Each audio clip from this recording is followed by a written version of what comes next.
Olá, estamos chegando para mais um programa Viver com Saúde e hoje nós vamos falar um pouquinho sobre a mulher, sobre o corpo da mulher e os cuidados que nós devemos ter mesmo em épocas geladas, mesmo em épocas de pandemia. E para falar sobre esse assunto, nós recebemos aqui no estúdio da TV Erechim a doutora Monique Fardo, que é médica ginecologista e também é obstetra, e a gente vai conversar sobre esses assuntos importantes e que a gente deve sempre lembrar as mulheres da importância dos cuidados. Bem-vinda, doutora. Bom dia. Então, vamos falar um pouco dos principais cuidados que a gente acaba esquecendo nessas épocas de frio e pandemia. Mas a gente nunca pode deixar o ginecologista obstetra e é muito importante manter a rotina ginecológica nessa época de pandemia também, né? Com certeza. Doutora, nós mulheres às vezes temos alguns problemas de saúde que podem aparecer de um dia para o outro. Por exemplo, um corrimento vaginal, como tratar? O corrimento vaginal depende, né? Tem alguns que não são fisiológicos da própria mulher, né? Então, nem todo corrimento vaginal é patológico. Então, a importância vem aí da consulta ginecológica para identificar se é uma patologia ou é um corrimento não patológico. Existem alguns sinais que a gente pode identificar que esse corrimento é patológico ou não, que seria prurido vaginal, ou o corrimento com um odor fétido, característica de peixe podre, ou ardência ao miccional, que é a ardência ao urinar, ou dor na relação. Isso pode ser sinais que esse corrimento não seja fisiológico e patológico.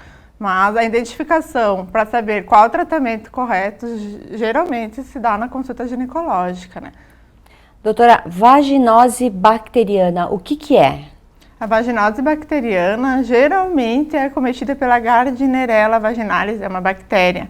Sim. É uma vaginose comum na mulher e não necessariamente é uma doença sexualmente transmissível, porque a Gardnerella vaginal ela é uma bactéria comum da flora vaginal da mulher. Então, o que acontece? Muitas vezes a baixa imunológica ou a própria candidíase pode levar a ela. Que a alteração da flora vaginal pode levar a ela, que a multiplicação da Gardnerella, além do número dela normal, leva à infecção. O problema que preocupa muitas mulheres, e até a gente pode dizer que é comum, é a candidíase, mas ela precisa ser tratada, né? Sim. A candidíase é uma vaginite, no caso, não chega a ser uma vaginose bacteriana, ela é causada por fungo. Mas ela precisa ser tratada e muitas vezes ela é recorrente justamente por um difícil tratamento ou alteração da flora vaginal. Muitas vezes a gente precisa reconstituir essa flora vaginal para que ela não se torne recorrente.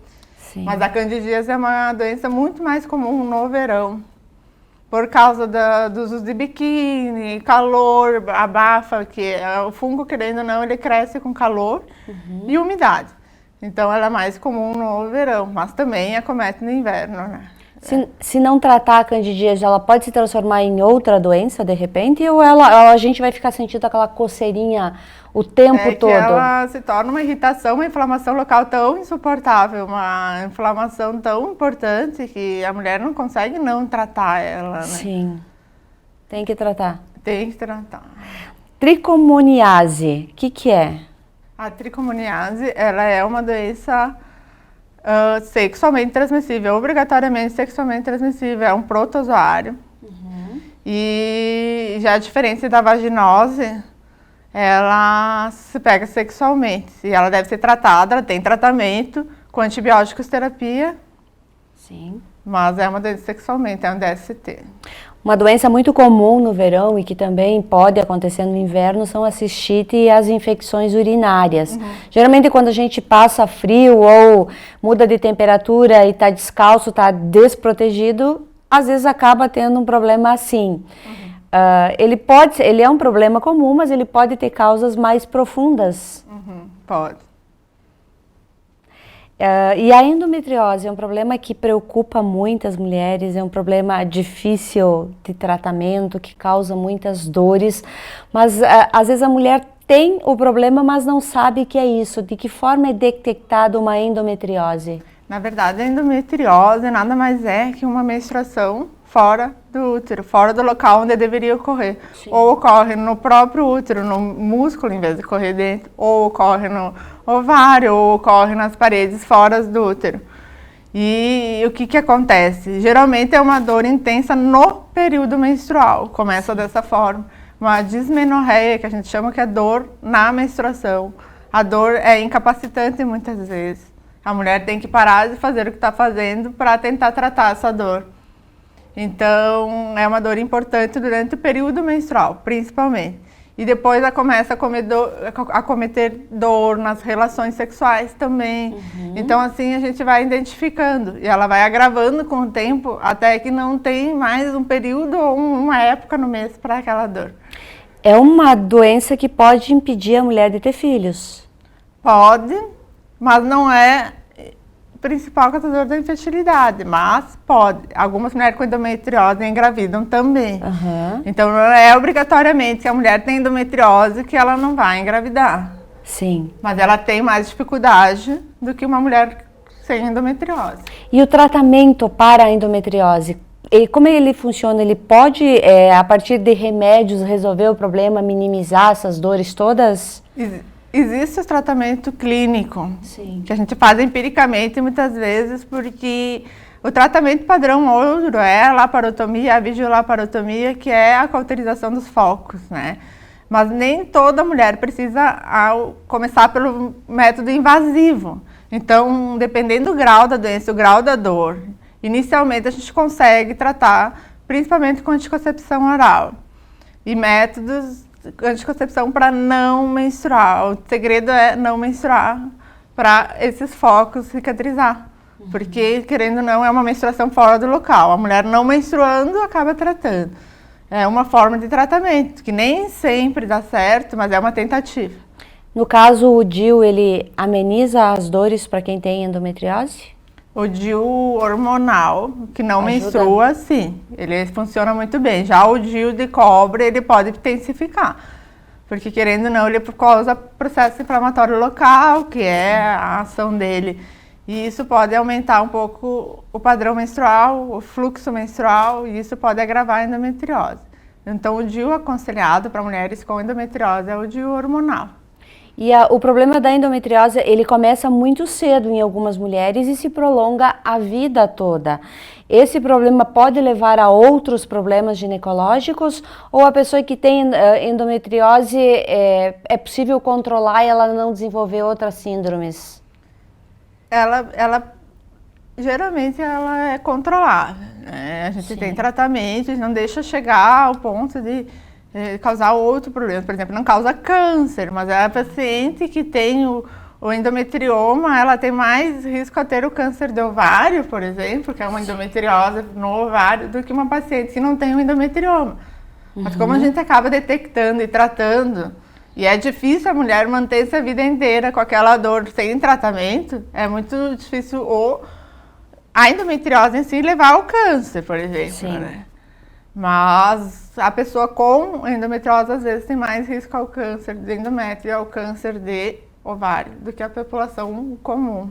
Como é que a gente descreve o ovário policístico? Ele é uma doença? Ele é uma anomalia? Como ele é? Na verdade, o ovário policístico, a doença não vem do ovário. Ela é uma doença metabólica. É uma doença que vem do sistema. Sim. Ou seja, é alteração de resistência insulínica, excesso de glicose, ou alteração de dislipidemia, de alterações de colesterol, a obesidade, o excesso de peso. É uma alteração metabólica que leva o ovário a trabalhar de uma forma que forma um ovário policístico, por alterações hormonais cíclicas. Mas, geralmente, o tratamento pro ovário policístico é mudança de padrão de vida, porque é uma doença metabólica. Não é diretamente do ovário, é do sistema que leva o ovário a formar o ovário policístico, né? A gente enfoca muito sempre que a questão da boa alimentação, da atividade física, ela é importante para o nosso... Ela é muito importante. Então, nesse caso, ela é mais importante ainda a gente manter esse padrão de exercícios, de boa alimentação, de horas de sono. Síndrome de ovário policístico nada mais é. tem a tendência genética, mas nada mais é do que hábitos de vida.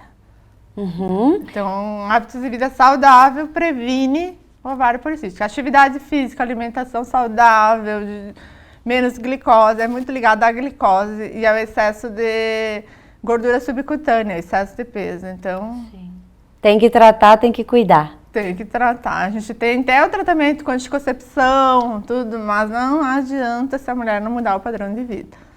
Outro problema bastante importante que a gente sempre tem que falar é sobre o HPV. Ele é um problema sério que pode levar a consequências de vida e que a gente tem que estar sempre muito atento a esse tipo de problema. Correto, doutora? Correto. O HPV é um vírus. Ele é transmissível sexualmente, principalmente, mas ele pode causar o câncer do colo do útero, né? Que é a principal doença do HPV. Hoje já existem as vacinas do HPV, que para mulheres, por qualquer idade, podem fazer, mas é mais eficaz antes do início da vida sexual ativa. Então, as meninas, adolescentes, antes de iniciar a vida sexual ativa, é a idade ideal para realizar a vacina do HPV. Mas mesmo assim, ela não se livra do exame preventivo anual após o início das relações sexuais. Mesmo com a vacina, a gente pega os principais vírus do HPV, mas não todos. Sim. Então, ele protege, mas a mulher não se livra do exame preventivo do colo do útero. E hoje as meninas estão iniciando a sua vida sexual muito mais cedo do que alguns anos atrás. Então, é importante que as mães orientem, as levem até o consultório para que se faça esses exames preliminares e que se faça todas essas precauções. Claro, a gente não precisa realizar esse exame na primeira consulta, a gente vai conversando, a gente vai orientando, então conforme a gente vai criando um vínculo com a paciente, a gente vai fazer o exame preventivo. Então, assim, as meninas ficam muito constrangidas e com medo, a gente vai esperar, a gente vai orientando. Não precisa se realizar o exame preventivo na primeira consulta ginecológica, né? E geralmente o exame preventivo do colo do útero é realizado após o início das relações sexuais, nunca antes. A menina que vai antes do início das relações sexuais é muito importante para orientações, para prevenção, né? Então, até mesmo o início de uso de algum método contraceptivo, porque não dá para chegar na farmácia e tomar o primeiro que oferecem. Qualquer método contraceptivo, né? Para cada paciente existe um tipo de procedimento ser adotado, né? Com certeza. Muito bem, a gente está apresentando o nosso programa Viver com Saúde. Nós vamos para um breve intervalo comercial e a gente já retoma, continua falando sobre a área ginecológica, esse assunto importante que toda mulher tem que estar atenta. Já retornamos. Superar este momento, em que o mundo une esforços pelo bem de todos, em que estar distante das pessoas é a maior demonstração de amor, em que o cuidado nunca se fez tão necessário. A saúde tem sido a prioridade. Para nós, ela sempre foi. Somos uma cooperativa de médicos e nos unimos porque temos comprometimento com a vida. Eu busco usar sempre a empatia. Eu me sinto bem, né, em poder ajudar, em saber que a cada dia eu dou o meu melhor. Para mim é mais do que um trabalho, é um propósito, uma missão. Nossa relação com os pacientes, né, sempre foi de doação e esse momento mais ainda. Ela segurou na nossa mão e aí ela falou: eu achava que eu estava sozinha, mas vocês estavam comigo. Então isso foi muito importante para a equipe, né, saber que ela entendeu esse acolhimento. Quando a gente fala assim, o senhor está de alta, ele vibra de uma forma que não tem explicação. Não há como não se sensibilizar diante de histórias e de olhares que depositam em nós tanta confiança.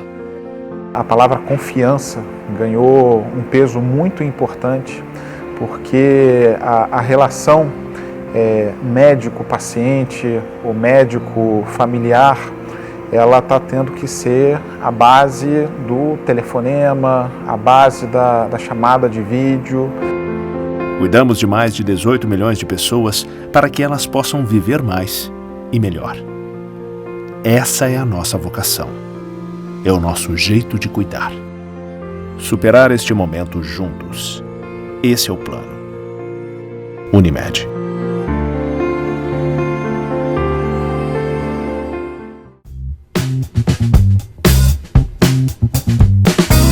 Voltamos com o nosso programa Viver com Saúde. Hoje nós estamos conversando com a doutora Monique Fardo, que é médica obstetra, atende pela Unimed Erechim, nossa parceira aqui no programa Viver com Saúde.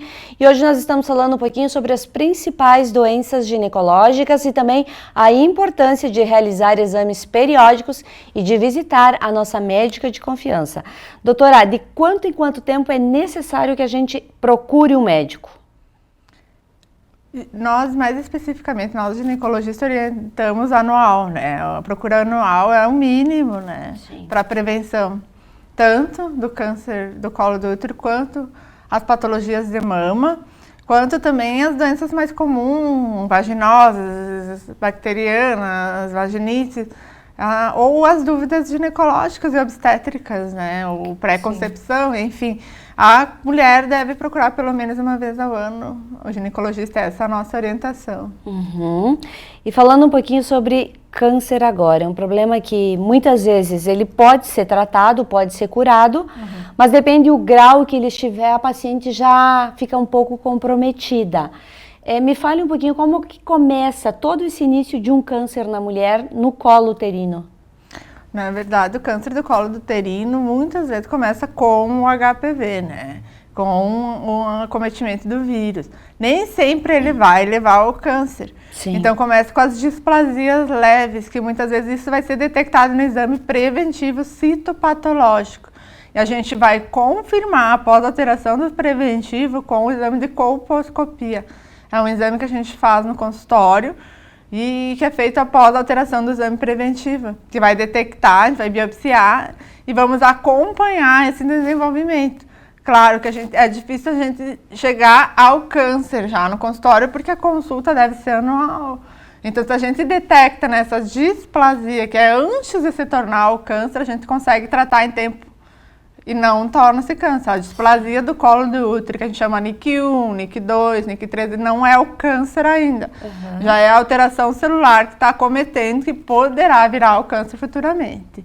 Então, o ideal é o acompanhamento preventivo anual, justamente para a gente detectar essas células antes e tratá-las. Quais são os primeiros sintomas que a mulher começa a sentir e desperta acende aquela luzinha vermelha, no caso do câncer? Olha, o câncer, geralmente, ele é silencioso? Assintomático, indolor e acometimento das células do colo. Às vezes pode até ter algum sangramento na relação, mas não, geralmente ele é assintomático. Não sente E no nada. momento que ele se torna assintomático, leucorreia recorrente ou dor pélvica, ele é um câncer já invasivo, né? O câncer não invasivo, o carcinoma in situ, ou a displasia do colo, que a gente detecta antes de se tornar o câncer, não tem sintomas. Como é que é realizado o tratamento de um câncer em fase inicial, numa fase mais avançada e numa fase já crítica? O tratamento inicial, quando a gente descobre NIC2, NIC3 ou carcinoma in situ, é a conização do colo uterino, né? É apenas a retirada de um pedaço na região com margens é suficiente para o tratamento e o acompanhamento com o preventivo após. Já um câncer invasivo, ele necessita a histerectomia, a retirada do útero, geralmente útero e ovários e trompa. Mas tratamentos já mais invasivos, câncer mais invasivo, só com radioterapia e quimioterapia. Às vezes nem a retirada do útero é o suficiente. Então, quer dizer que uma mulher que passou câncer, se ela for uma mulher jovem, ela perde a possibilidade de ter filhos se ela ainda sonha com a maternidade? Ela perde essa possibilidade se deixar o câncer se tornar de uma forma mais invasiva, né? Sim. E no caso da paciente precisar de um tratamento mais invasivo, que é a radioterapia, a quimioterapia, qual é o risco de vida que ela vai ter? Ou qual é o risco de não conseguir eliminar totalmente esse câncer? O risco é maior do que a mulher que detectar antes. Com certeza ela vai ter maior risco de vida. Mas, mesmo assim, ele pode se tornar um câncer tratável, né? Sim. Ele é um câncer de bom prognóstico. E, claro, quanto antes, qualquer tipo de câncer, quanto antes detectar, melhor o prognóstico. Quanto mais tarde detectar, maior é o risco de vida. Mas ele corre esse risco em casos invasivos, porém ainda tem a chance de cura também. A mulher fez o tratamento, conseguiu a cura, voltou às suas atividades normalmente, mas ela ainda precisa continuar fazendo exames avaliativos para ver se não ficou nenhum resquício do câncer ou se de repente amanhã depois vai desenvolver em outro lugar? Com certeza a paciente que tiver já o câncer invasivo vai fazer o acompanhamento oncológico com oncologista e ginecológico mais seguido. Geralmente é menos do que 1 ano nos primeiros anos, né? Em 6 meses é feito todo o estadiamento, né? Todo o rastreio, enfim, para detectar novas células em novos locais. Então, continua esse acompanhamento mais rigoroso, principalmente nos primeiros 5 anos após o câncer. Sim. É bem traumático para uma pessoa, uma paciente, receber essa informação que está com câncer. Com certeza. E o médico ele também tem que ter toda uma sensibilidade para falar para o paciente. E nem sempre essa aceitação é positiva, de que o tratamento vai ser invasivo, de que vai haver perda de cabelo, perda de apetite, magreza. De que forma o médico lida com toda essa situação para que o paciente não fique com o seu emocional tão abalado? É importante o acompanhamento psicológico também desse paciente, é muito importante. A gente muitas vezes caminha psicóloga, tratamento psiquiátrico junto, é sempre uma ação multidisciplinar a um paciente com câncer, né? Com certeza vai acometer o psicológico, porque querendo ou não a gente começa a ter o medo, né? O medo principalmente o medo da morte, porque a gente tem um câncer, a gente se assusta. É verdade. Vai dar certo, não vai dar certo o tratamento, a gente tem que... O medo vem, então, ação multidisciplinar. Várias equipes, ginecologista, oncologista, psiquiatra, psicólogo. Isso é muito importante. Hoje a medicina, ela teve um salto muito grande, ela avançou muito grande. Os tratamentos estão menos traumáticos, a gente pode falar assim? É menos traumático, sim, com certeza. Quanto antigamente, né? Mas mais tratável também, né? Sim, isso é importante as pessoas saberem, né? Que é mais tratável. E além do câncer de útero, que causa um trauma bastante grande na mulher, o câncer de mama também assusta e os números eles têm aumentado ano após ano, principalmente aqui no Rio Grande do Sul. É correta essa informação? É correto. E por que cada vez mais cedo? O câncer de mama é algo que vem após a introdução da pílula de anticoncepcional, vem aumentado cada vez mais e o reflexo se atinge hoje. As primeiras pílulas anticoncepcionais eram altas dosagens, né? Hoje a gente já tem outros métodos, DIU, outros métodos tão eficazes que a gente tem caído um pouco a pílula anticoncepção. E também o tabagismo, o etilismo, a mulher inserida no mercado de trabalho, ela se tornou uma mulher diferente. Isso está dando reflexo hoje. Aquela mulher que pegou a era do tabagismo, era comum, o etilismo, hoje está tendo reflexo. As mulheres que lá com 15, 14 anos estavam fumando, hoje estão tornando com o câncer de mama. Por isso é um reflexo de uma mudança que teve no padrão de vida da mulher na década de 70, 80, está se tornando reflexo hoje no câncer de mama. Querendo ou não, tem a história familiar também, a genética, mas principalmente, por que tem aumentado tanto hoje? Pois é. Mas é o reflexo das mudanças da mulher dos anos 70 e 80, provavelmente. E a gente volta a bater naquela tecla, alimentação e exercício físico. Hoje também os industrializados nos levam a desenvolver algumas doenças e o câncer de mama é um, né? Com certeza. Quanto menos produtos industrializados, alimentação saudável, melhor. É a regra para qualquer tipo de câncer. E todo câncer de mama é tratável ou tem aquele que não é tratável? Depende da fase onde é acometido também, né? A maioria do câncer de mama a gente se detecta precocemente desde que a mulher tem a rotina, né? Sim. Na mamografia, ultrassom de mama, a gente vai fazer principalmente a partir dos 40 anos de idade, né? Já o Ministério da Saúde preconiza acima dos 50, mas no consultório ginecológico, geralmente a gente já tem solicitado a partir dos 40 anos de idade. Ou mulher com histórico familiar até antes. E, claro, tem aquela mulher que não vai no ginecologista, não vai no postinho de saúde, não procura a prefeitura para fazer a mamografia, porque é disponível pelo SUS. Sim. Tem o Outubro Rosa, tem a campanha para isso. E mesmo assim as mulheres não vão. Aí quando chega naquele estágio super avançado, não tem tratamento, não tem cirurgia, tem a quimioterapia, a radioterapia, da mesma forma que o câncer do colo do útero. Mas ele é menos tratável, já é um risco muito maior. Então, a prevenção é importantíssima. Toda mulher tem que estar atenta a isso. E prevenção é a detecção precoce, querendo ou não, né? E é muito traumático para uma mulher, de repente, ter que fazer uma esterectomia, retirada do seio. Quando precisa fazer isso, é porque o câncer já está num nível avançado? Porque o câncer inicial, muitas vezes, a gente faz uma quadrandectomia, um setor, que é uma retirada de uma parte da mama, não necessita a mama inteira. Depende do tipo do câncer e o grau de avançado. Então, claro, com certeza, vai depender do tipo da célula daquele câncer, né? A característica do câncer e também o grau de avanço do câncer. Mais avançado, mais a área vai ser retirada. E chegou aquele momento da vida que todas nós mulheres vamos passar, que é a menopausa. Não tem nós escapar dessa fase. Na menopausa, por que algumas mulheres sofrem tanto com aqueles fogachos, outras não têm sintoma nenhum? É muito variável de mulher para mulher o sintoma da menopausa. Eu gostaria que tu falasse um pouquinho sobre esse assunto. Então, é o seguinte, a mulher... Cada um é cada um, não tem como a gente saber como cada uma vai reagir.